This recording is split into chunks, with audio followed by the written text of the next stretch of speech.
किसी भी टीचर से कोई भी ज्ञान मिला है, बस उसकी तुलना कभी मत करना, ठीक है? उसकी तुलना कभी भी मत करना, ठीक है? एक मत मानिएगा, ठीक है?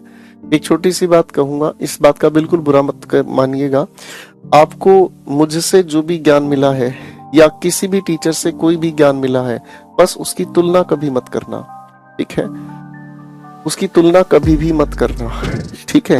एक छोटी सी पोयम पढ़ी थी बचपन में मैंने, एक छोटी सी पोयम पढ़ी थी मैंने बचपन में। और एक छोटा सा चिड़िया का बच्चा होता है, वो जब अंडे में होता है, पोयम पढ़ी थी पर सुना मैं उसको प्रोज़ाइक रहा हूँ।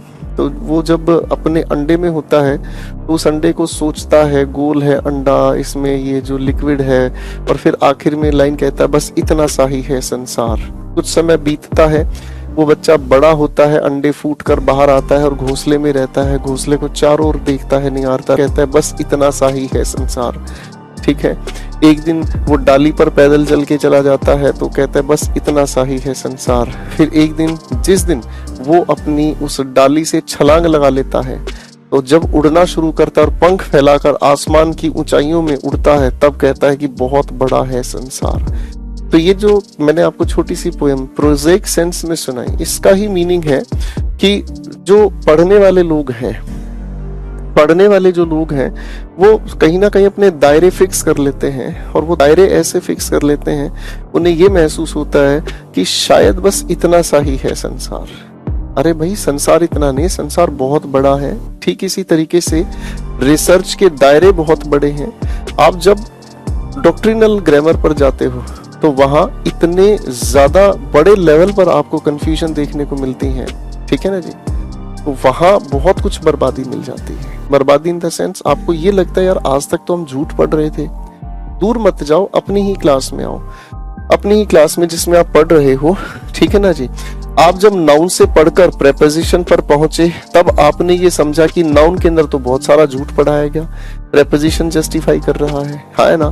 ठीक इसी तरीके से टेंस में जो भी कुछ आपने पढ़ा, वर्ब एडवांस में जाकर आपको समझ में आया कि इसमें भी बहुत सारी बातें फर्जी हैं, हाँ के ना?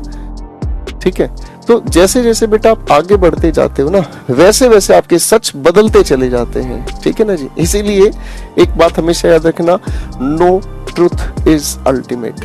कोई भी सत्य परम सत्य नहीं होता, कहीं ना कहीं उस सत्य की लिमिट होती है, और उस लिमिट के बाद वो झूठ बन जाता है, ठीक है ना जी? ऐसे भी समझ सकते हैं, जरूरी तो नहीं है कि जो सच इस पृथ्वी पर सच है वो मंगल पर भी सच होगा। मंगल पर शायद वहां कुछ और सच होगा, है ना? यहाँ जीवन के लिए हमें संभावनाएं क्या चाहिए? ऑक्सीजन चाहिए, धूप चाहिए, पानी चाहिए। जीवन की संभावनाएं यही तो है ना? मंगल पर चले जाओ, वहां ऐसा कुछ नहीं, लेकिन जीवन तो वहां पर भी संभव हो सकता है, पता नहीं किस रूप में हमें संभव मिल जाए। अभी कुछ दिनों पहले मैं पढ़ रहा था एक मैगजीन में, और वहां पर एक बहुत प्यारी बात बताई गई कि एक ऐसा कीटाणु, जीवाणु या पता नहीं क्या पाया गया है जो बिना ऑक्सीजन रह सकता है। वो हमारे इस जीवन के अंत होने के बाद इस धरती पर सरवाइव करेगा। तो ये संभव है, इन चीजों पर प्लीज परेशान ना हो, ठीक है? अब आइए जी, बातें करते हैं, पढ़ाई करते हैं, फाइन, ठीक है?